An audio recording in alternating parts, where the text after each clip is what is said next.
ఇప్పుడు మనం 2024వ సంవత్సరం ఫిబ్రవరి నెల 16వ తేదీ నుంచి 29వ తేదీ వరకు ద్వాదశ రాశులు ఉండి మేషరాశి నుంచి మీనరాశి వరకు 12 రాశుల వారి జ్యోతిష్య బలం ఎలా ఉందో చూద్దాం.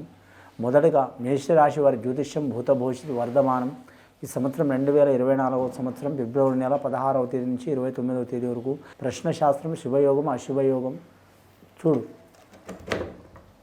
మేషరాశి వారి జాతకం ప్రయత్న చదువు విద్య ఉద్యోగం వ్యాపారం తరించిన కార్యం చేసే పనిది అనుకున్న పనిది వివాహ బలంది ధనబలంది రాజకీయ యోగంది నమ్మిన పనిది ఎలా ఉంది చూడుతి. మేషరాశి వారి జాతకంలో చెప్పాలంటే మాత్రం ధనం మూలం జగత్ అన్నట్టు ధనలక్ష్మి దేవత వచ్చిందండి. సూర్యుడి చుట్టూ చంద్రుడు తిరుగుతాడు, వారి ఎంట మాత్రం భూమి తిరుగుతుంది, భూమి ఎంట మానవుడు తిరుగుతాడు, మానవుడి ఎంట ధనం తిరుగుతుంది, ధనం మూలం జగత్ తిరుగుతుందండి. ధనయోగ బలం చాలా వరకు ఉంది మేషరాశి వారి జాతకంలో. అలాగే విద్యా కారకురాలు సరస్వతి దేవత అనుగ్రహం కూడా ఉన్నది. విఘ్నేశ్వరుడు వచ్చిండు, దేవదేవుళ్ళకి వినాయకుడు నాయకుడు. ముఖ్యంగా మాత్రం మేషరాశి వారి జాతకంలో చూడాలంటే మాత్రం ఆదాయం ఖర్చు చాలా వరకు శుభయోగంలో ఉందండి. వారికి ఎన్ని ఆటంకాలు చిక్కులు చికాకులు వచ్చినా అనుకున్న పని సాధించే అవకాశం ఉంటుంది. ధన విషయంలో తిరుగు ఉండదు. 2-3 రకాలుగా ధనం అందే అవకాశం ఉంటుంది వారి జాతకంలో. 11వ స్థానంలో శని నడుస్తుంది, చాలా వరకు యోగబలం ఉందండి. శని వీరికి విశేష యోగం ఇచ్చే అవకాశం ఉంది. గురుగ్రహం అనుకూలత కూడా ఉన్నది. అలాగే రాహుగ్రహం అనుకూలత అంతగా లేకపోయినా కేతుగ్రహ అనుకూలత ఉంది. 3 గ్రహాలు అనుకూలం చాలా ఉన్నాయి వీరికి. 9 గ్రహాల్లో వీరికి మాత్రం 3 గ్రహాలు చాలా వరకు మంచి ఫలితాలు ఉన్నాయండి. మిగతా గ్రహాలు నవగ్రహాల్లో చూడాలంటే వీరికి 5 గ్రహాలు అనుకూలంగా ఉన్నాయి, 4 గ్రహాలు అనుకూలంగా లేవండి.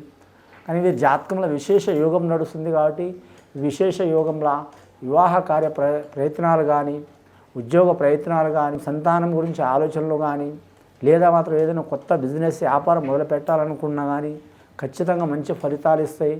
అలాగే రాజకీయ నాయకులకు కూడా మాత్రం కలిసి వచ్చే అవకాశం ఉంటుంది. చాలా కాలం నుంచి పెండింగ్లో పడ్డ పనులు జరిగే అవకాశం ఉన్నాయండి.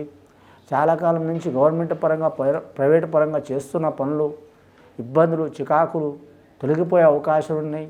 ముఖ్యంగా మాత్రం ఈ 15 రోజులు చాలా వరకు శుభయోగం ఉన్నదండి మేషరాశి వారి జాతకంలో. కృతికా నక్షత్రం వారు కరెక్ట్ సూర్యమహారదశ యోగ బలం ఉంటుందండి. అగ్నికారక నక్షత్రం వారిది. ఖచ్చితంగా మాత్రం ఉదయం లేవగానే స్నానం చేసి మాత్రం సూర్యుడికి ధ్యానం చేయాలి. నిత్య హృదయం పారాయణం చాలా వరకు శుభయోగం ఉంటుంది. మానసికంగా శారీరకంగా స్ట్రాంగ్ అవుతారు.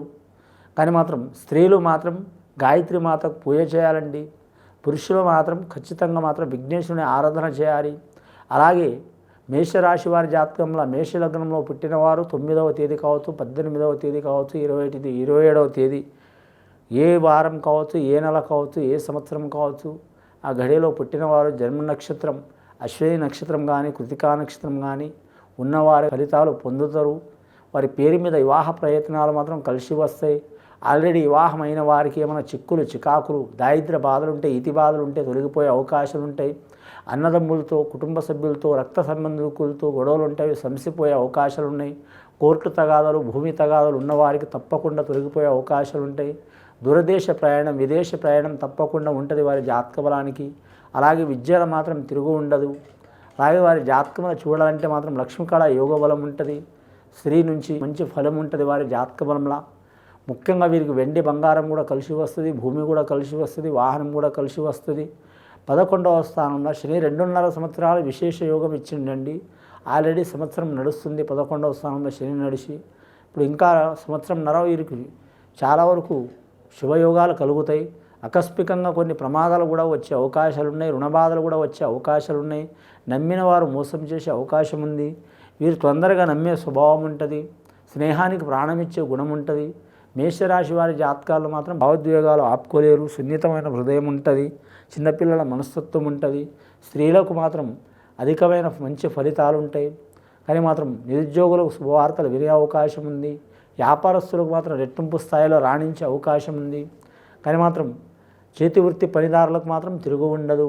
అలాగే వీరి జాతకంలో సినీ కళాకారులు టీవీ కళాకారులకు మాత్రం అద్భుత యోగబలం నడుస్తుందండి వీరి పేరు మీద.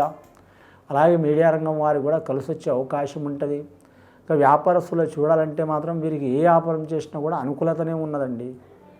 అది ఫైనాన్స్ వ్యాపారం కావచ్చు, అలాగే లోహ వ్యాపారం కావచ్చు, భూమి వ్యాపారం కావచ్చు, ధనధాన్య వ్యాపారం కావచ్చు. అలాగే వీరి జాతకానికి చూడాలంటే 90% ఏ వ్యాపారం చేసినా కలిసి వస్తుంది, కానీ మాత్రం వ్యాపార కారకుడు బుధుడు. కాబట్టి బుధగ్రహాన్ని మాత్రం ఖచ్చితంగా బుధగ్రహ ప్రకారం విష్ణుమూర్తికి పూజ చేయటం చాలా మంచిది. లక్ష్మీదేవతతో కలిపి విష్ణుమూర్తికి పూజ చేయటం విశేష యోగం కలిసి వస్తుంది. బుధవారం రోజు వీలైతే సత్యనారాయణ స్వామి వ్రతం పెట్టుకోవడం చాలా మంచిదండి. చాలా వరకు అయితే ఇల్లు కట్టే టైంలో కానీ, కట్టిన తర్వాత కానీ, లేదా పెళ్లి చేసిన తర్వాత కానీ సత్యనారాయణ స్వామి వ్రతం చేస్తారండి. మామూలుగా కూడా చేసుకోవచ్చు. ఒంటరిగా చేసేవారి శక్తి ఉంటే మాత్రం ఒక్కరుగా చేయొచ్చు అండి కుటుంబ సభ్యులతో. లేదా మాత్రం ఒక్కరు చేయలేని పక్షంతో మాత్రం సామూహికంగా మాత్రం వ్రతం చేసినా కూడా ఫలితం దక్కే అవకాశం ఉందండి. సామూహిక వ్రతం అంటే మాత్రం కొన్ని దేవాలయాలలో మాత్రం పౌర్ణమి రోజు సత్యనారాయణ స్వామి వ్రతం చేస్తారు అందరితో కలిపి. అలా చేసినా కూడా విశేష యోగం కలిసి వచ్చే అవకాశం ఉంది. వీరి జాతకంలో చూడాలంటే మాత్రం ముఖ్యంగా లక్ష్మీకళ యోగ బలం ఉన్నది.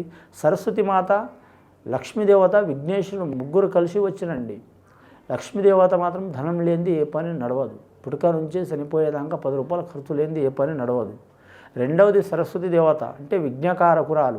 మనం చదువుకున్నా చదువుకోకపోయినా మన ఆలోచన శక్తి డిగ్రీలు పట్టాలు కాదండి, ఎవరితో ఎలా ఉండాలి అనే సంస్కారం ఇచ్చే దేవత సరస్వతి దేవత. లోకంలో జరిగే విశేషాల గురించి, సమాజం గురించి, చదువు గురించి, విద్య గురించి కావచ్చు, లేదా పర్సనల్ లైఫ్ గురించి కావచ్చు, చేసే వృత్తి గురించి కావచ్చు, ఎదగాలనిపించేది, ఆలోచన చేసేది, వాక్శుద్ధి ఇచ్చే దేవత సరస్వతి దేవత. అమ్మవారి అనుగ్రహం ఉంది. మూడవది విఘ్నేశ్వరుడు వచ్చిండు. విఘ్నేశ్వరుడు అంటే ప్రతి పనికి ఆటంకాలు పెట్టి విఘ్నకారకుడు విఘ్నేశ్వరుడు.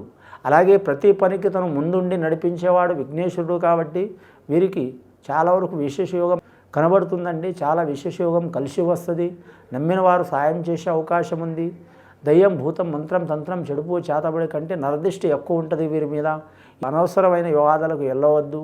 అలాగే మాత్రం ఏదైనా గొడవ జరిగితే అసలు ఏ కారణంలో గొడవ జరిగింది 1-2 సార్లు నిర్ణయం తీసుకొని చెప్పడం కానీ, వినడం కానీ, చేయడం కానీ మంచిది. తొందరపాటు నిర్ణయాలు తీసుకోవద్దు. ముఖ్యంగా వీరు జాతకంలో పెద్దల మాట గ్రహించాలి. అన్నదమ్ములతో మాత్రం సహకారం అయ్యే అవకాశం ఉంది. అక్క చెల్లెలతో కూడా సహకారం అయ్యే అవకాశం ఉంది. వారి మీద ఉన్న చిక్కులు చికాకులు వెళ్ళిపోవడానికి వీలైతే కాణిపాక వరసిద్ధి వినాయక స్వామిని దర్శించడం, అలాగే అష్టలక్ష్మిని పూజ చేయటం, సరస్వతిమాత పూజ చేయటం, అలాగే వీరి పేరు మీద సత్యనారాయణ స్వామి వ్రతం చేయటం చాలా వరకు శ్రేయదాయకం అండి. ఇది విని చూసి ఆచరించే వారికి, మేషరాశి వారికి గొప్ప ఫలితాలు కలుగుతాయండి. శుభం భూయత్.